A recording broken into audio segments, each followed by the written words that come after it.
Okay, good afternoon. My name is David Heiss. I'm an attorney magistrate. We are scheduled for an informal hearing in two different cases that arise out of one citation. And those two Correct. cases are both entitled The People of the City of Battle Creek. Quickly turned into a surprisingly intense legal debate. A driver accused of having expired plates and no proof of insurance decided to challenge the entire legal system, arguing that traffic laws don't apply to him because he was traveling, not driving. He even cited Supreme Court cases to defend his position. But here's the question: does that argument actually hold up in court? Today we're watching how a magistrate calmly breaks down those claims and explains how the law really works. Pay close attention, because what starts as a simple citation becomes a fascinating legal clash over constitutional rights, state law, and one man's interpretation. Versus Roosevelt LaShawn Williams. Is that your name, sir? That is my name. Very good. And Officer Kellums is here to represent the people of the City of Battle Creek. These are case numbers 24B012152A and 24B012152B. Mr. Williams, basically what happens is you were issued one citation. It had two violations listed on it, so it became two different cases, one with an A and one with a B at the end. But we have one informal hearing scheduled for both of those cases because they both arise out of the same transaction, so to speak. And I guess, Officer Kellums, is there anything before I begin? No, sir. All right. Mr. Williams, you're here because you were issued a citation. And in each of those two cases, so for each of those violations, you have three possible responses to the citation. You can first admit responsibility, be assessed the fines and costs, the and magistrate be done is with it. doing something important You here, could clearly explaining the structure of the case. Even though this incident came from a single traffic stop, the law treats each violation separately. That's why there are two cases, one for failing to show proof of insurance and another for expired registration plates. Both of these are considered civil infractions, meaning they're not criminal charges. That also explains why the fines are relatively small, and there are no points added to a driving record. But notice something else. The magistrate is being extremely transparent about the process. He's explaining the possible outcomes, admitting responsibility, admitting with an explanation, or denying responsibility and having a hearing. This kind of clarity is actually a cornerstone of due process. Now the big question becomes, will the defendant challenge the facts of the stop, or challenge the law itself? as a second option, admit responsibility with an explanation, hoping that the explanation would cause the court to decrease the fines and costs a little bit. Or you can deny responsibility and have your hearing. It's my understanding that as to both cases, you wished to deny responsibility. Is that correct? That is correct. Okay. Well, here's how the hearing works. First of all, I guess I should read the citation. In the case ending with the letter A, it's alleged that back on November 19th of 2024, you were over at Fountain Street near Meacham Avenue in the city of Battle Creek, and you were issued a citation for not being able to provide a proof of insurance. This is a civil infraction. If you were found responsible, all other things being equal, the court would assess $125 fines, costs, and fees. It is a 0-point ticket. And in the second case that ends with the letter B, that same date, time, and place, you were issued a citation for having an expired registration plate. That is also a civil infraction. It is also a 0-point civil infraction. If you were found responsible, all other things being equal, the court would assess $110 fines, costs, and fees. So first question, is that the ticket or the two cases that you thought you were appearing about, Mr. Williams? It is. Okay. And same question to you, Officer Kellums? Yes, sir. Very good. All right. So the way we'll do this is that I always explained it's a civil case. Just like every other civil case, there's a plaintiff and a defendant. The plaintiff is the city of Battle Creek. They're represented by Officer Kellums. The defendant in both cases is Mr. Williams, because Mr. Williams was handed the citation. So that makes him the defendant. In every civil case, the plaintiff has the burden of proof. And in a case like this, that burden of proof is called by a preponderance of evidence. So, in plainer English, Officer Kellums has the burden to show that it's more likely than not that Mr. Williams did those two things, failed to provide a proof of insurance, and was operating with expired plates. The way we go about doing that is, first and foremost, I'll put you both under oath, and then Officer Kellums, who has the burden of proof, will present his case first. The presentation is informal. This moment is a great example of how civil hearings operate. Unlike criminal trials, these proceedings are intentionally informal. The magistrate explains that the standard of proof is a preponderance of the evidence. In simple terms, that means the city only needs to show that it's more likely than not that the violations happened. That's a much lower standard than beyond a reasonable doubt. Also notice how the burden of proof is placed on the plaintiff in this case, the city represented by the officer. That's a key principle in civil law. But here's where things get interesting. When the defendant asks whether Supreme Court rulings and federal statutes will apply, it hints that he's preparing to argue something much bigger than just a traffic ticket. Meaning, we don't have thousands of rules of evidence to wade through.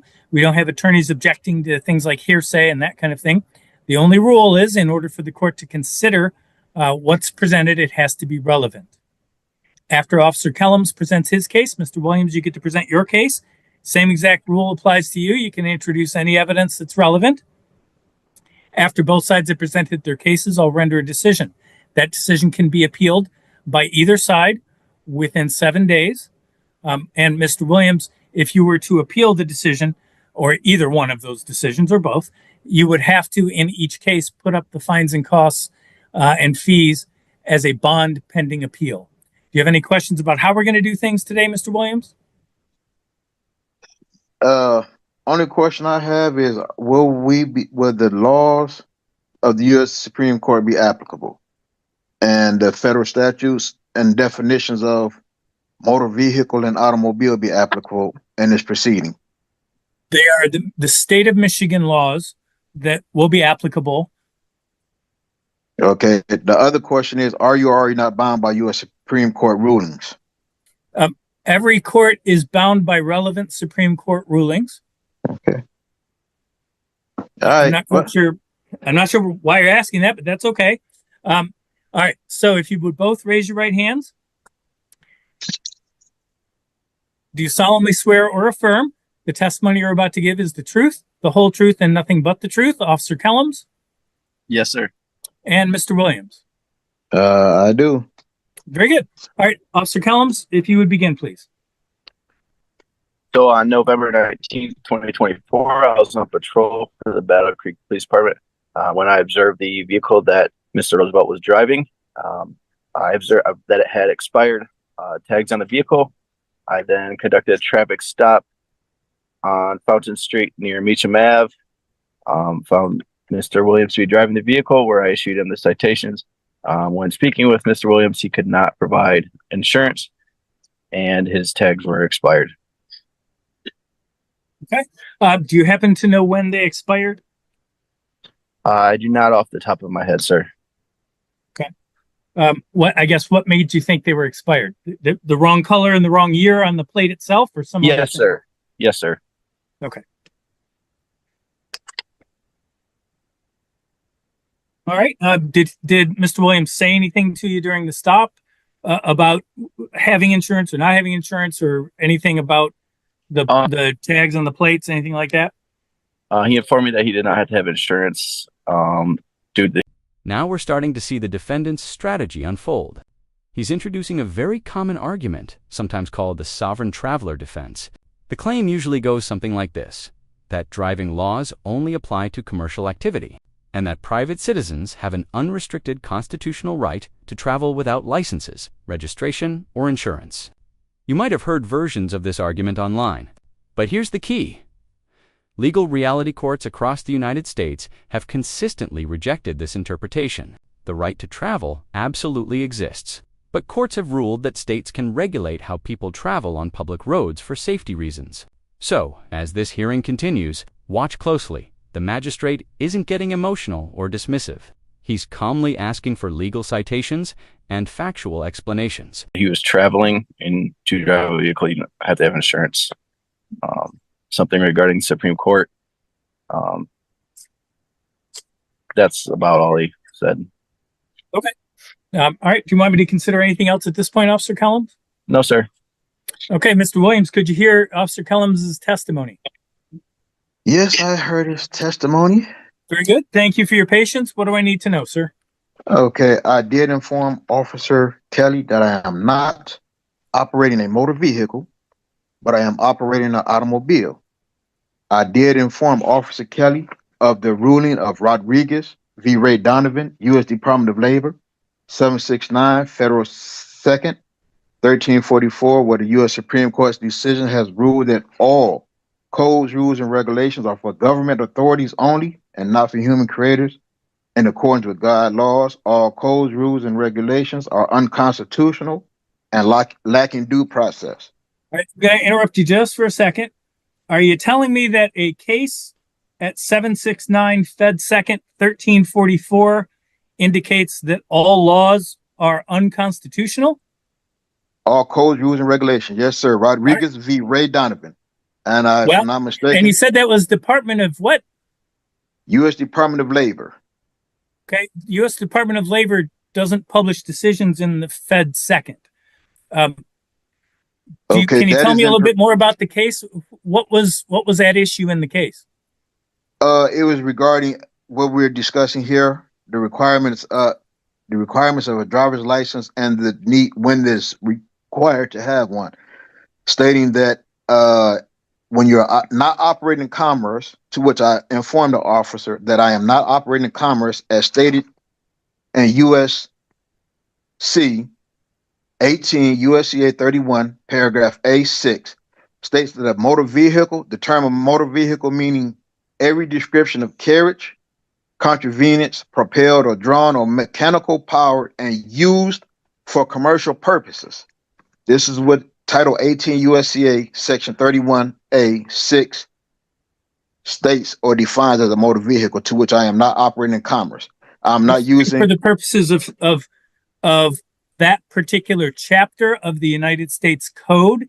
It would not control what happens in terms of the Michigan legislature defining in Chapter 257 what a motor vehicle is, and an automobile under Michigan law is a motor vehicle. But okay, continue. It's a motor vehicle, which is described as anything, even by the Michigan compliance statute of 751, which you just stated, is determined as something that's transporting goods, which I'm not transporting goods. I understand your position, and I can tell you that position doesn't happen to be legally correct. But go ahead. So you're basically stating that there's a misinterpretation of what's in black and white? No, I'm telling you that you have misinterpreted the application of 18 USC 31A6 and 769 F second or Fed 2nd 1344. Okay, well, I see what I've heard your argument. So there will be no further arguments because I see that you're not going to agree to, because like I said, I've given it to you, the cases where they're like Shapiro v. Thompson, where the U.S. Supreme Court has said that a driver license is not a requirement, that you're trying to convert a right into a privilege, to which is covered by Article 1, Section 8. I'll ask you this. Is that right, the right to travel? That is a right to travel, convey, however you want it, by the U.S. Constitution. What you just told me was that somehow but regardless, am trying to convert a right into a privilege. Now, the question I have for you is, what right has been converted to a privilege? My right to freely travel unencumbered and unfettered. I will ask you this. How is your right to travel removed by receiving the citation? By trying to require me to have a license to operate a automobile, which is my private vehicle. Okay. All right. Is there anything else you want me to consider? No, sir. All right. Well, I can tell you this. the Michigan motor vehicle laws, including the laws that require you to carry insurance, that require your vehicle to be registered, and require that registration to be current, do not run in violation of any right to travel under the Constitution or... The officer's testimony here is extremely straightforward, and that simplicity actually strengthens the city's case. He states 3 basic facts. He observed expired tags. He conducted a traffic stop, and the driver could not provide proof of insurance.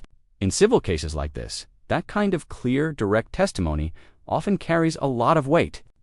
Remember, the city only needs to prove that it's more likely than not that the violations occurred. And unless there's strong evidence contradicting the officer's account, the court usually relies heavily on that testimony.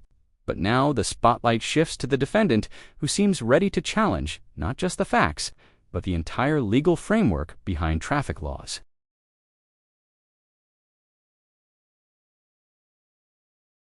The United States Supreme Court decision that you have cited. In fact, Michigan courts have held that essentially the right to travel means the right for you to move from A to B, not the right for you to travel from A to B under your most convenient way.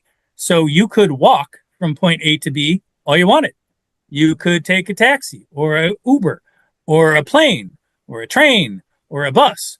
But if you wish to travel by using a motor vehicle, the Michigan laws are applicable and don't unconstitutionally interfere with the right to travel. It doesn't convert the right to travel into a privilege. You are not denied the right to travel. You may be denied the privilege of traveling via a motor vehicle that you are operating. So okay, so that is what the law says, and that's what I'm finding. Is there anything else you want me to consider about that finding? Shuttleworth v. Birmingham, U.S. 147. Do you mind telling me what the U.S. Supreme Court ruled in that? U.S. 147 doesn't give me the site of a case. That's an incomplete site of a case. Okay. It was Shuttle. And if you wish me to consider the case, why don't you tell me what was at issue in the case and what year it was decided? I said Shuttleworth v. Birmingham, U.S. 147, 1969, where it says license. U.S. 147 is not a complete cite. The way you cite to a case is by name and then volume number and then the name of the publication and then the page number.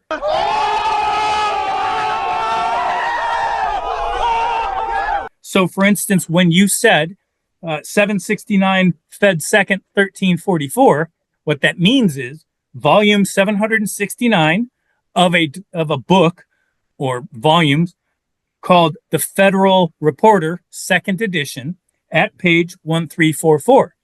So when you're asking me about this most recent case that you've talked about, what you said was US 147, I think.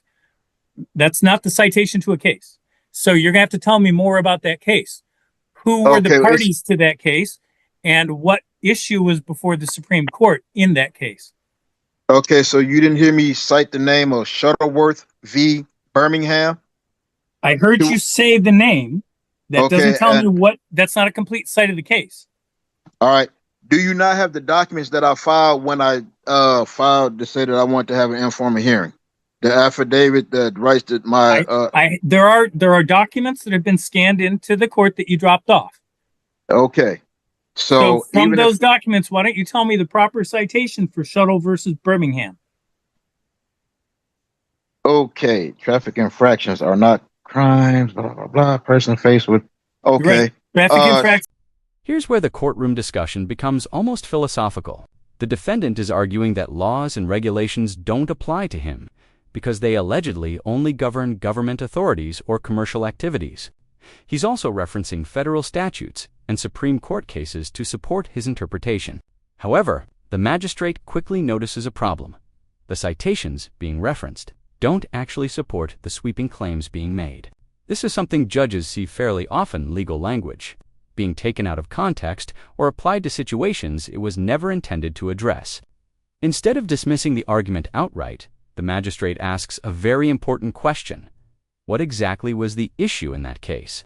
That's how courts determine whether a precedent actually applies. Since they're not crimes, that's absolutely correct. They are Okay, civil no, infractions for a reason. I was reading from a different case, but the case that I'm citing from states that no license necessary to drive an automobile on public highways, streets.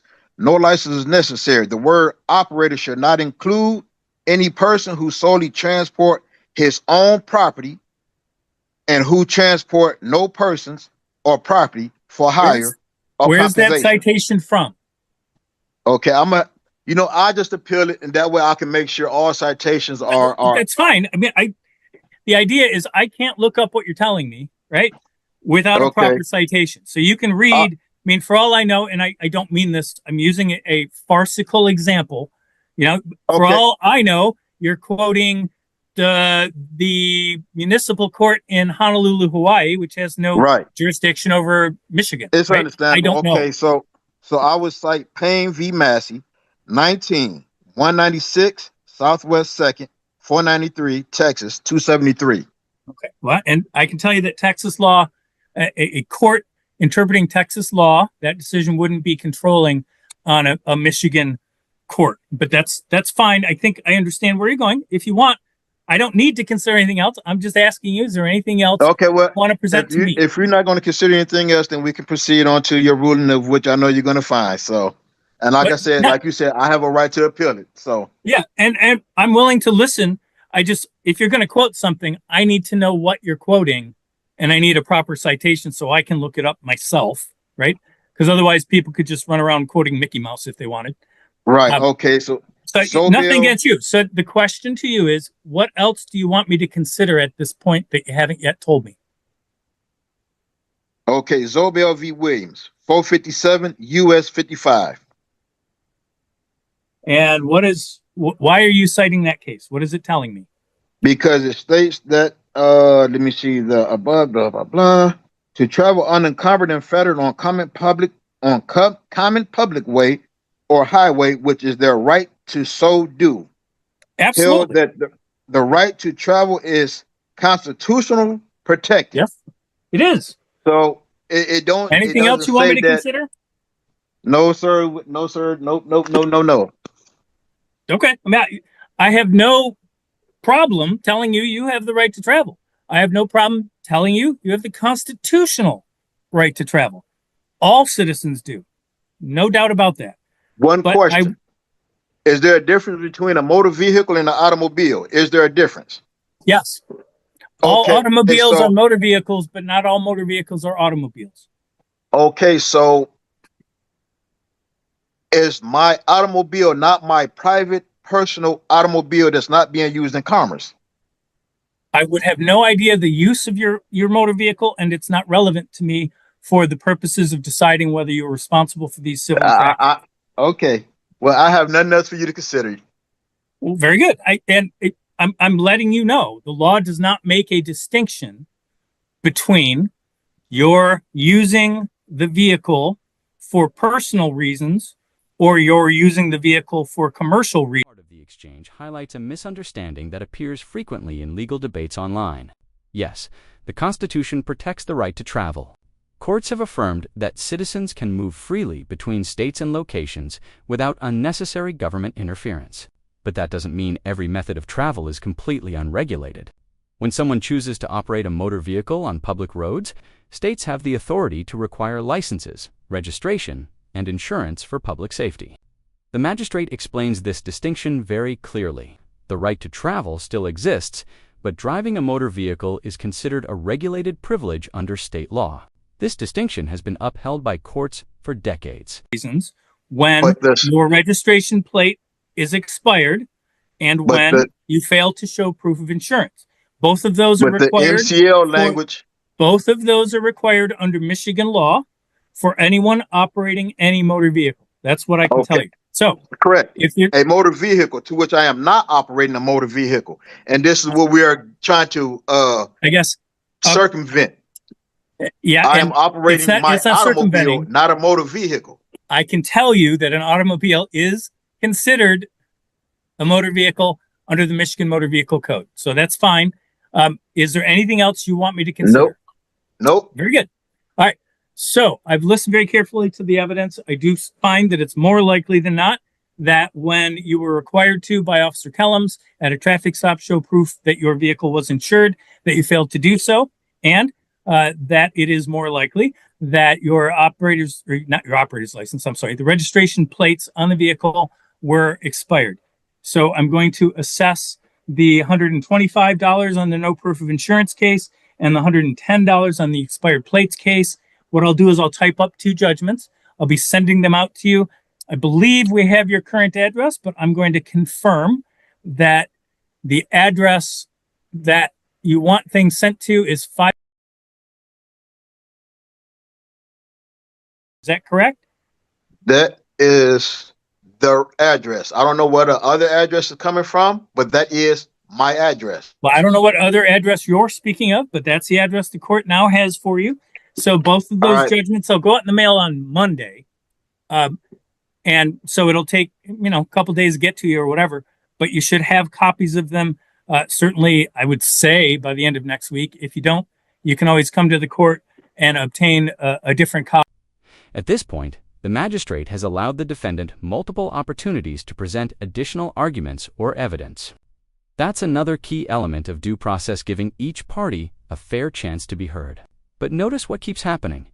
The cases being cited either lack proper citations, don't apply to Michigan law, or don't actually support the claims being made. Courts rely heavily on relevant precedent, meaning decisions from higher courts that directly address the legal question at hand. When those precedents don't apply, the judge must rely on the existing statutes, in this case, Michigan's Motor Vehicle Code. With that in mind, the magistrate is now ready to make a ruling. But that's the address the court now has for you. So both of those judgments, will go out in the mail on Monday. And so it'll take, a couple days to get to you or whatever, but you should have copies of them. Certainly, I would say by the end of next week. If you don't, you can always come to the court and obtain a different copy, or you can call the court, and if they have to, they can try to email one to you, but they'll go out in the mail on Monday. And what I'll do is I will put February 14th as the date that those payments are due. 14th of this year. All right. Thank you both for your time and patience. And there we have the final ruling. After reviewing the testimony and the arguments presented, the magistrate determined that the city met its burden of proof. The court found it more likely than not that the driver failed to provide proof of insurance and was operating a vehicle with expired registration plates. As a result, the court assessed the standard civil fines, $125, for the insurance violation and $110 for the expired plates. This case is a perfect example of how courts evaluate legal arguments. It's not just about quoting cases or constitutional language. It's about applying the correct law to the specific facts in front of the court. And while anyone has the right to appeal a decision, those appeals still have to rely on valid legal precedent and statutory interpretation.